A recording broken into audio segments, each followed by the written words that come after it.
साथियों नमस्कार। Tech legal yes for channel पर मैं राजेंद्र साई एडवोकेट आप लोगों का स्वागत करता हूं। साथियों, आज मध्य प्रदेश में कांग्रेस पार्टी के द्वारा विधानसभा चुनाव का आगाज कर दिया गया। साथियों, आज जबलपुर में कांग्रेस पार्टी के प्रियंका गांधी जी का विशाल जनसभा को संबोधित किया और विधानसभा चुनाव का आगाज कर दिए। साथियों, आज के वीडियो का मुख्य सवाल यह है कि क्या चौथी बार पुनः मध्य प्रदेश में बनेगी भाजपा की सरकार या कांग्रेस की होगी वापसी। इस पर हम आज मंथन करने जा रहे हैं। साथियों, एमपी असेंबली इलेक्शन 2023 जैसा कि आप सभी लोगों को मालूम है कि नवंबर में चुनाव होने जा रहा है और जनवरी में नई सरकार का गठन हो जाएगा, क्योंकि वर्तमान विधानसभा का कार्यकाल जनवरी में ही खत्म हो रहा है, लगभग 4-5 जनवरी को।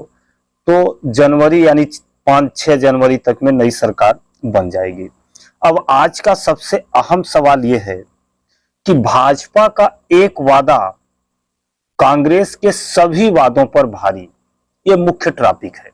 ये टॉपिक क्यों है साथियों?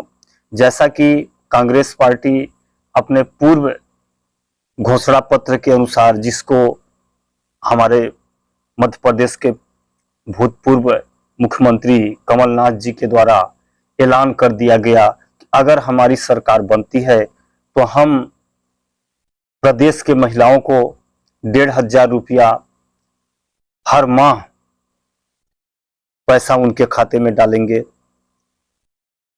500 रुपया में गैस सिलेंडर देंगे, 100 यूनिट तक का बिजली माफ तथा 200 यूनिट तक का आधा, और पांचवा और अंतिम इनका घोषणा है कि हम किसानों के कर्ज को माफ करेंगे।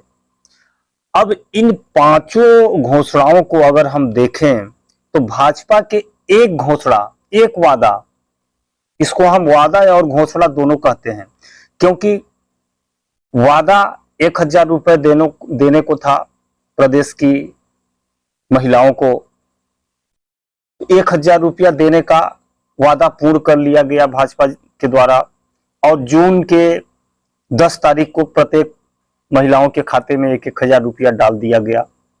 अब घोषणा इसलिए कहते हैं क्योंकि माननीय वर्तमान मुख्यमंत्री जी के द्वारा बोला गया है कि हम प्रदेश के बहनों को, हम अपने बहनों को सिर्फ 1,000 रुपए तक ही नहीं देंगे। अभी तो यह अंगड़ाई है, अभी शिवराज के मन में बहुत कुछ बाकी है। मैं 1,000 पर नहीं रुकने वाला। 1,000 से मैं इसको 1,250 से 1,500, 1,500 से 1,750, 1,750 से 2,000, 2,000 पर भी शिवराज सिंह नहीं रुकने वाला। जैसे ही धन का इंतजाम होगा फिर उसको बढ़ाकर 2,250, 2,250 से 2,500, 2,500 से 2,750, 2,750 से 3,000 रुपया तक हम प्रदेश की बहनों को देने का घोषणा करते हैं और देंगे। यह उनका एक वादा है। अब अगर हम थोड़ी देर के लिए कांग्रेस का वादा देखें, 1,500 रुपया महीना उनकी सरकार बनती है तो, जबकि भाजपा की सरकार तो वर्तमान में है लेकिन 1,000 रुपए देना चालू कर दिए। पुनः बनती है तो वह 3,000 तक देने का घोषणा कर रहे हैं, लेकिन उनका कहना है कि मैं गैस सिलेंडर भी 500 रुपया में दूंगा, बिजली बिल भी मैं 100 यूनिट तक माफ करूंगा और 200 यूनिट तक का आधा लूंगा। अब इन मुद्दों को अगर हम देखते हैं तो भाजपा ने 1,000 रुपए देने का वादा अपना पूर्ण कर दिया, 1,000 देना चालू कर दिया। अब अगर वो 3,000 देने का घोषणा करती है और उनकी सरकार बनती है और 3,000 देती है, तो क्या कांग्रेस का घोषणा जो है उसके आधार पर कांग्रेस अपनी बेड़ा पार कर सकती है? साथियों मेरा अनुमान है कि कदापि नहीं कर सकती। क्यों नहीं कर सकती? क्योंकि वह 1,500 रुपया महीना दे रही है। अब 500 रुपया सिलेंडर, माने वर्तमान सिलेंडर अगर देखा जाए 1150 रुपए का है, तो 500 रुपया घटा दें हम उसमें 650 रुपया, तो 650 हम 1500 में जोड़ दें तो 2150 रुपया हुआ। अब बिजली का बिल देख लेते हैं, तो बिजली का बिल ऑलरेडी भाजपा सरकार के द्वारा 100 यूनिट तक का 80 रुपया लिया जा रहा है और 200 यूनिट तक का 170-72 रुपया लिया जा रहा है। यानी कि बिजली तो ऑलरेडी वर्तमान सरकार के द्वारा आधी कर ही दी गई है, तो बिजली का तो हम प्रश्न ही नहीं उठाते।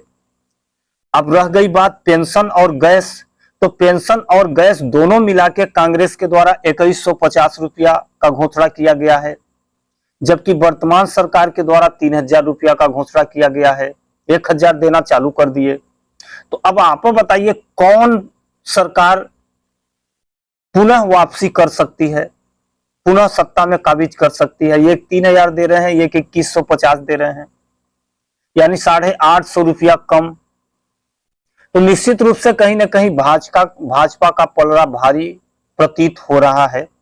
पांचवा मांग कांग्रेस का है, जो मांग भाजपा भी कहीं ना कहीं अंदरूनी तौर पर कर चुकी है। कांग्रेस पार्टी की पांचवा मांग हमारे मध्य प्रदेश में है, पांचवा घोषणा हमारे मध्य प्रदेश में है कि हम किसानों के कर्ज को माफ करेंगे। साथियों, किसानों के कर्ज को माफ कर देने से या उनका ऐलान कर देने मात्र से किसी भी सरकार की नैया पार नहीं हो सकती। क्यों नहीं हो सकती? क्योंकि पहली बात तो किसान, अगर एक गांव में हम मान लेते हैं कि 500 किसान हैं, तो 500 किसान में मात्र 5 किसान ही, यानी मोटा हिसाब आप 10% मान सकते हैं।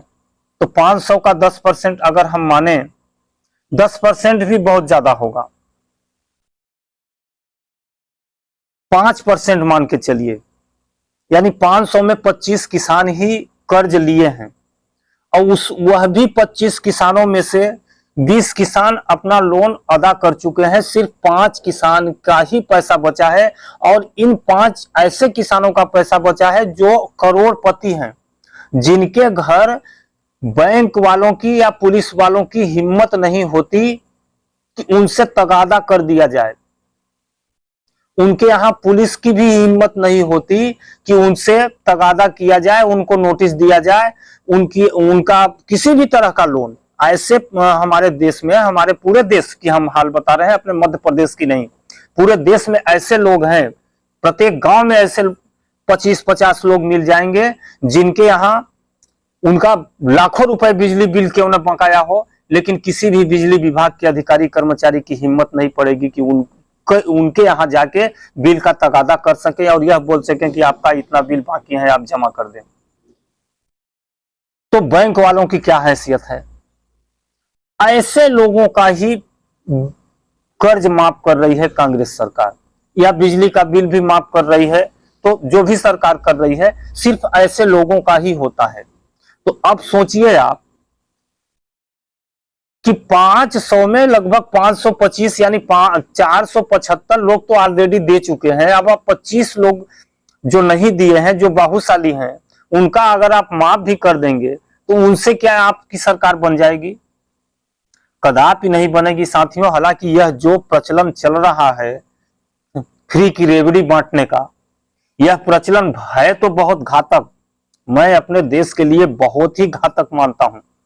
अब सभी सरकारें 1 पर 2, 2 पर 4, यानी सब एक तरह से होड़ लगी हुई है। एक पार्टी कहती है 1000 देंगे, तो दूसरी कहती है 1500 देंगे, तो तीसरी कहती है 2000 देंगे, तो चौथी कहती है 2500 देंगे। ये क्या हो रहा है हमारे देश में? और यह जो रेवड़ी कल्चर है, वोट खरीदने वाला कल्चर है, स्पष्ट रूप से यह इंगित करता है कि वोट खरीदने वाला है। यह रेवड़ी कल्चर बंद कैसे होगा? अगर बंद नहीं होगा तो हमारे देश का विकास कैसे होगा? यह भी एक बहुत ही महत्वपूर्ण प्रश्न है साथियों। इस अहम प्रश्न, इस महत्वपूर्ण प्रश्न, यानी ये जो रेवड़ी कल्चर है जो चालू हो गया, किसी सरकार में हिम्मत नहीं है कि इस प्रचलन को, इस कल्चर को बंद कर दे। जो सरकार इस प्रचलन को, इस रेवड़ी कल्चर को बंद करेगी, वह सरकार कई वर्षों तक के लिए सत्ता से दूर हो जाएगी। तब इसका विकल्प क्या है? क्या यह जायज है? साथियों, मैं तो कहता हूं यह कदापि जायज नहीं है, क्योंकि इससे हमारे देश के लोग आलसी हो रहे हैं, निकम्मापन हो रहे हैं, काम करने से दूर भाग रहे हैं, उनमें आलसीपन आ रहा है। यह हमारे देश के विकास में बहुत बड़ा घातक सिद्ध होगा। अब वर्तमान सरकार 3,000 बोल दी, अगर मान लीजिए कोई सरकार 5,000 बोल देती है, तो 5,000 अगर देने लगे तो किसी लोगों को काम ही करने की आवश्यकता नहीं है, क्योंकि जो हमारे देश के मध्यम वर्गीय लोग हैं, जो छोटे तबके के लोग हैं, उनको धन संपत्ति से मतलब नहीं है, उनको बैंक बैलेंस से मतलब नहीं है, उनको सोना चांदी से मतलब नहीं है, उनको सिर्फ 2 जून की रोटी से मतलब है। अब 5,000 रुपए में 2 जून की रोटी तो आराम से व्यवस्था हो जाएगा। पैसा निकालेंगे, सब्जी खरीदेंगे, चावल दाल खरीद लेंगे और उसी से अपना गुजारा करेंगे। काम करना बिल्कुल बंद कर देंगे। माने सारे लोगों को आलसी बनाया जा रहा है। मैं इस रेवड़ी कल्चर का बहुत घोर विरोध करता हूं, भर्त्सना करता हूं, आलोचना करता हूं कि यह जो भी सरकार चालू की है बहुत ही गलत कदम उठाई है। साथियों, हालांकि यह रेवड़ी कल्चर शुरू तो कांग्रेस पार्टी ने ही की थी, लेकिन अब इतना ज्यादा प्रचलन हो गया है। कोई कहती है मैं फ्री का बिजली दूंगा, कोई कहता है मैं फ्री का पानी दूंगा, कोई कहता है हम 5,000 रुपया दूंगा, हम बेरोजगारी भत्ता दूंगा, हम सारे लोगों को नौकरी दूंगा। मतलब ये क्या कल्चर चल रहा है हमारे देश का? क्या हो गया है नेताओं को? हमारे देश का इनकम अगर बहुत ज्यादा है तो अभी हमारे देश में बहुत ज्यादा इंफ्रास्ट्रक्चर भी डेवलप करना है, बहुत ज्यादा देश में विकास के ओर भी ले जाना है। अभी हमारे देश में अगर देखा जाए तो स्वास्थ्य के क्षेत्र में बहुत ही हमारा देश पिछड़ा हुआ है। हमारे देश के अधिकांशतः लोग अभी भी स्वास्थ्य सेवाओं से जुड़े नहीं हैं, अच्छे स्कूल नहीं हैं, अच्छे कॉलेज नहीं हैं। अभी आवागमन के साधनों से हमारे बहुत सारे देश के बहुत सारे गांव अछूता हैं। यानी बहुत ज्यादा अभी विकास करना है हमारे देश को, और इस तरह से रेवड़ियां बांटेंगे तो हमारे देश का क्या होगा? यह बहुत ही गंभीर प्रश्न है। साथियों, बड़े दुख के साथ कहना पड़ रहा है कि यह कल्चर जो है, इस कल्चर को अगर कोई बंद कर सकता है, फ्री बांटने वाला स्कीम, जैसे फ्री में शौचालय, फ्री में आवास योजना, ये सभी भी घातक हैं। हम क्यों फ्री में आवास बनाने के लिए पैसा दें भाई? एक गरीब जो बेचारा खून पसीना मेहनत करके दिन रात मजदूरी करके किसी तरह से अपना घर बनाया, पक्का मकान बनाया, और उसका एक मजदूर, उसका ही एक साथी पड़ोसी जो दिन रात बैठ के जुआ खेल रहा है, ताश खेल रहा है, शराब पी रहा है, और किसी तरह से लड़ झगड़ के 10-20 रुपया व्यवस्था कर लिया, उसी से चावल दाल ले आया और खाना खा के सो गया, और दूसरा उसका पड़ोसी जी तोड़ मेहनत कर रहा है, खून पसीना एक करके पैसा व्यवस्था करके अपना मकान बना लिया। और आज ये जो आलसी है, जो जुआ खेलने वाला है, ताश खेलने वाला है, शराब पीने वाला है, उसको आप फ्री में मकान बनाने के लिए पैसा दे रहे हो, तो वो पड़ोसी क्या सोचेगा जो दिन रात मेहनत करके खून पसीना एक करके अपना मकान बनाया है? वह क्या सोचेगा आपके प्रति? आप क्या न्याय कर रहे हैं इस तरह से फ्री दे के? मेरा मानना है साथियों कि इस तरह का फ्री स्कीम कदापि उचित नहीं है। हाँ, आप दीजिए, आप लोगों की मदद कीजिए, आप सुपात्र को दीजिए, लेकिन देने का भी एक जरिया होता है। आप उसको लोन के नाम पर दीजिए ताकि वह कुछ ना कुछ मेहनत करे।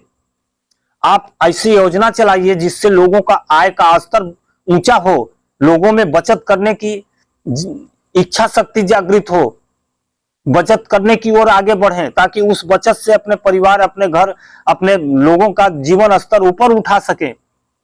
ऐसा कार्य नहीं करना चाहिए कि हमारे देश के लोग आलसी हो जाएं। साथियों, यह जो कल्चर है, यह कल्चर अब शुरू तो चूंकि पार्टियां ने की हैं, लेकिन इस कल्चर को खत्म पार्टियां नहीं कर सकती। कोई भी सरकार हो, सारी सरकार तो दे रही है, किस सरकार पर हम विश्वास कर सकते हैं? तो इस कल्चर को अगर समाप्त करना जरूरी है, आप भी चाहते हैं कि नहीं यह कल्चर समाप्त होना चाहिए, तो इस कल्चर को समाप्त करेगी तो हमारे देश की सर्वोच्च न्यायालय, माननीय सर्वोच्च न्यायालय में वो ताकत है कि वह इस तरह के फ्री रेवड़ी कल्चर जो है, फ्री योजना जो है, सारे योजनाओं पर विराम लगा सकती है कि आप इस तरह से किसी भी व्यक्ति को फ्री में नहीं दे सकते। अगर देना है तो किसी दूसरे रूप में दीजिए, कर्ज के रूप में दीजिए, उसको रोजगार का व्यवस्था कीजिए ताकि वह रोजगार करे, व्यवसाय करे, मेहनत करे, मजदूरी करे और उस मेहनत मजदूरी से जो भी उसका अर्न हो अपना निर्माण करे, ताकि उसके अंदर भी गर्व महसूस हो कि नहीं हमने अपने खून पसीने की मेहनत से बनाई है। ये नहीं कि फ्री में बांट के और फ्री में दे के आप बनवा दें, शौचालय बनवा दें, आवास बनवा दें, दवाई फ्री में करवा दें, बच्चों को आप फ्री में पढ़वा दें और अभी आप ऊपर से पैसा भी दे दें।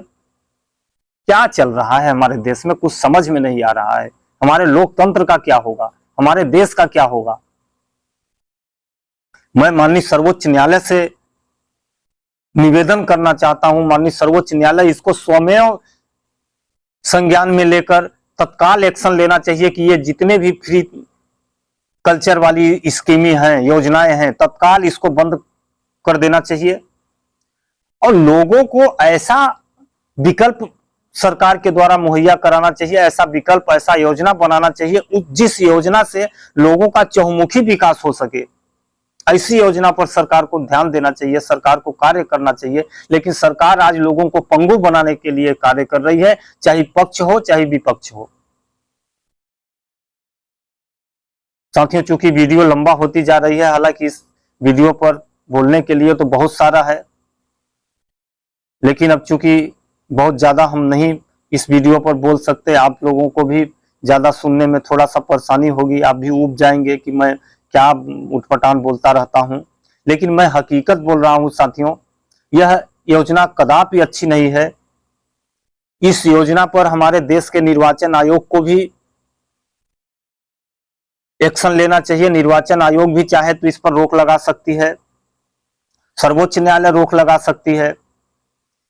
बाकी किसी के पास सामर्थ्य नहीं है कि वह इस योजनाओं पर रोक लगाएं, क्योंकि उनको वोट खरीदना है, वोट खरीद के 5 साल ऐश करना है।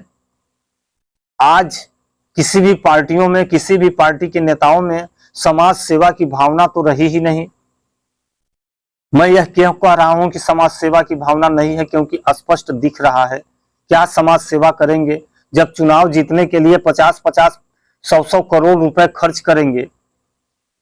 एक भिखारी अगर उनके सामने हाथ फैलाता है तो जेब में सिक्का तलाशते हैं कि सिक्का है कि नहीं है। अगर सिक्का नहीं है तो बोल देंगे नहीं है, चले जाओ।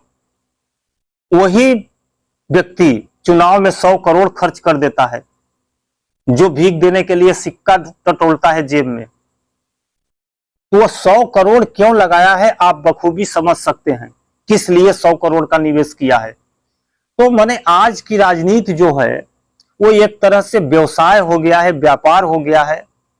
इस व्यवसाय, इस व्यापार पर अंकुश अगर लगा सकता है कोई, तो वह सर्वोच्च न्यायालय लगा सकता है, इलेक्शन कमीशन लगा सकता है। लेकिन इलेक्शन कमीशन पर हम ज्यादा विश्वास नहीं कर सकते, क्योंकि कहीं ना कहीं इलेक्शन कमीशन पर भी कंट्रोल डायरेक्ट या इनडायरेक्ट रूप से गवर्नमेंट का रहता है। लेकिन माननीय सर्वोच्च न्यायालय, हमारी देश की न्यायपालिका, आज दिन तक हमारा संविधान जो है उनको निष्पक्ष बनाया है। हमारा सर्वोच्च न्यायालय किसी के अंडर में नहीं है। सर्वोच्च न्यायालय निश्चित रूप से इस तरह के तथ्यों पर संज्ञान ले सकता है और आदेश दे सकता है, इलेक्शन कमीशन को दे सकता है, पार्टियों को दे सकता है। वह इन सारे फ्री रेवड़ी कल्चर जो है इसको बंद भी माननीय सर्वोच्च न्यायालय कर सकता है। हालांकि सरकारों को इस ओर ध्यान देना चाहिए, लेकिन सरकार इस ओर ध्यान नहीं देंगी। मैं माननीय सर्वोच्च न्यायालय से निवेदन करते हुए इस वीडियो को समाप्त करता हूं। साथियों, अगर यह वीडियो थोड़ा भी अच्छा लगा हो, कृपया आप लाइक करें, शेयर करें। चैनल पर हमारे नए हो तो चैनल को सब्सक्राइब कर लें। मैं इसी तरह से जटिल समस्याओं पर तथा लीगल से संबंधित वीडियो जो टेक्निकली होंगे, वेबसाइट से संबंधित होंगे, हाई कोर्ट सुप्रीम कोर्ट के लेटेस्ट जजमेंट जो होंगे उनके संबंध में वीडियो बनाता रहता हूं। इसलिए आप लोग कृपया मेरे चैनल को भी सब्सक्राइब कर लें और तब तक के लिए मुझे आज्ञा दीजिए साथियों, नमस्कार।